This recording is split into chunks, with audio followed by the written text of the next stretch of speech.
saying. He's not connecting to what he's saying. He's just blathering the words. No, doesn't care. Why should he? I mean, we never finished this. You have to read this. It was just incredible. This Vanity Fair love letter. Oh yeah, to the president. Yeah, because it's not his fault. Yeah. It's impossible to know whether the president's go-it-alone approach is instinctual or learned. Mm-hmm. But he does come by it honestly and painfully. So it's honest. Mm-hmm. From a far earlier age and far greater degree than is generally understood, the president has always been alone.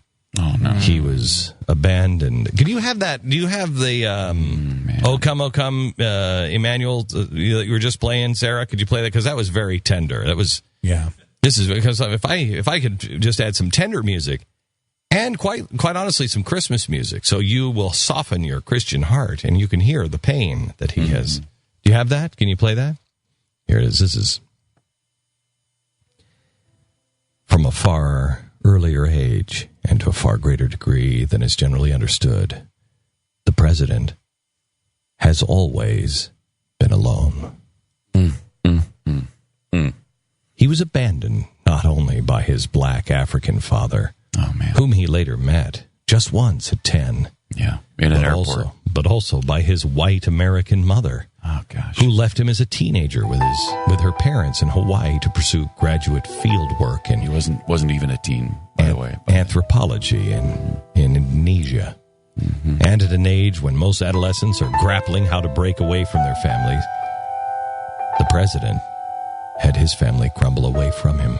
Oh, no. Away from my mother, away from my grandparents, I was engaged in fitful interior struggle, he would later write in Dreams from My Father. I was trying to raise myself to be a black man in America, and beyond the given of my appearance, no one around me seemed to know what it meant. Well, except for communist poet Frank Marshall Davis, he was his mentor. But give the president credit for figuring that out and for raising beyond even the wildest imaginings of his self-reliant youth. If he had chosen to be a novelist or a neurosurgeon or an airline pilot or an atomic engineer, the very qualities of self-sufficiency that even some of his strongest supporters find so frustrating would be an unalloyed asset. But in a politician, above all, a president, such qualities are confounding and at times crippling. Man, he needed such a burden to be him. No one to affirm his value, one of his strongest serving advisors told me. And for that reason, I'm not sure he understands what it would mean to provide a little affirmation to another politician, because it doesn't mean much to him. The president is far from the first president or the first suddenly world-famous figure to keep his own counsel or to rely on the tightest possible circle of longtime advisors of old, close friends. More than 20 years ago, Mario Cuomo was seen as the Democratic Party's best hope for taking the White House. One knowledgeable New Yorker assured me that Cuomo would never run because he would never bring himself to trust a number of people required to undertake an effective campaign. The week that the president declared his candidacy, his confidant, Valerie Jarrett, told me that she had warned him at a backyard barbecue in Chicago the previous fall when his book tour for The Audacity of Hope was morphing into a presidential campaign. "You'll never make any new friends," she said. The president has since worked overtime to prove Jarrett's view correct.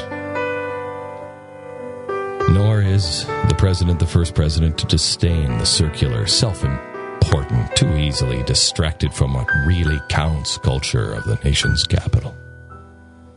In his new biography of Woodrow Wilson, A. Scott Berg notes that Wilson told his second press conference after taking office on March 13th, quote, "The only way I can succeed is by not having my mind live in Washington. Oh, sure, my body has to live there, but my mind has to live somewhere else, or I will fail." I think it lived at Karl Marx's home, too. So it did live somewhere else. So that's great. It's great. Indeed, however he treats his enemies, the president could work harder to get by with a little help from his friends. Throughout his tenure, he has generally refused to adopt the practice of every president, since at least Gerald Ford, by posing with pictures with his guests at more than a dozen White House holiday parties. Mm-hmm. His first year in office, my wife and I found ourselves trapped in the Blue Room next to one of the president's most important early boosters and a major fundraiser.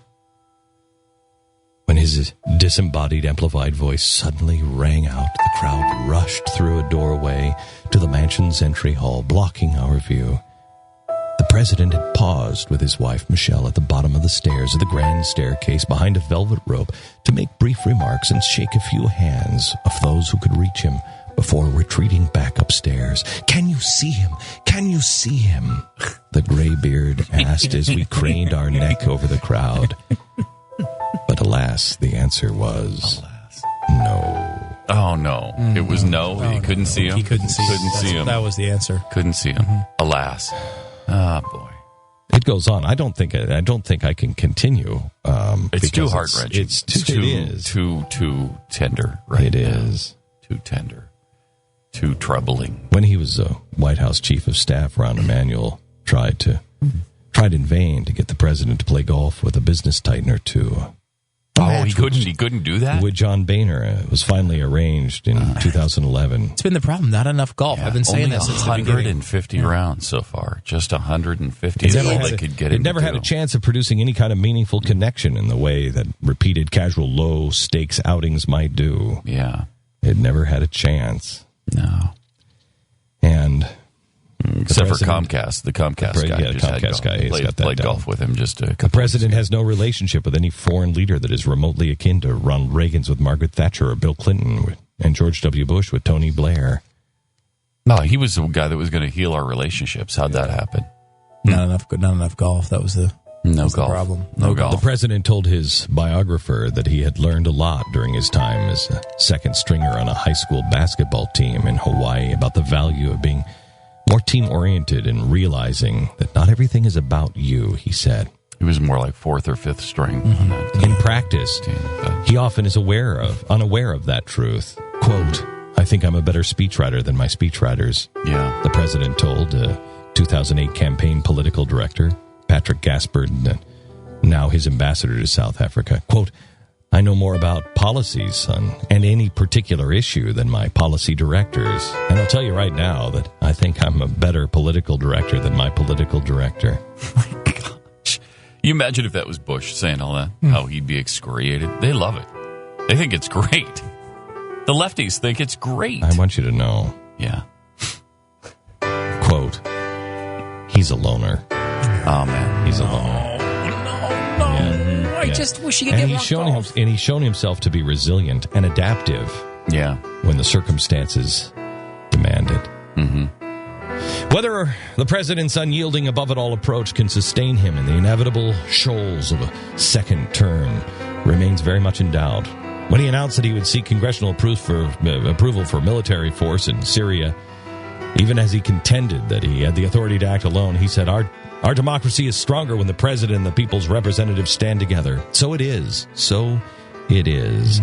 So it is. And any president is stronger when he has the people themselves behind him. Mm-hmm. So it is. But his reservoir of public goodwill remains stable, but shallow. Americans still find him likable. No.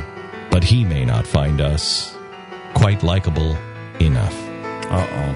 Vanity Fair. The article that is pathetic, penned by Todd Purdom, called "The Lonely Guy." Wow, the lonely guy.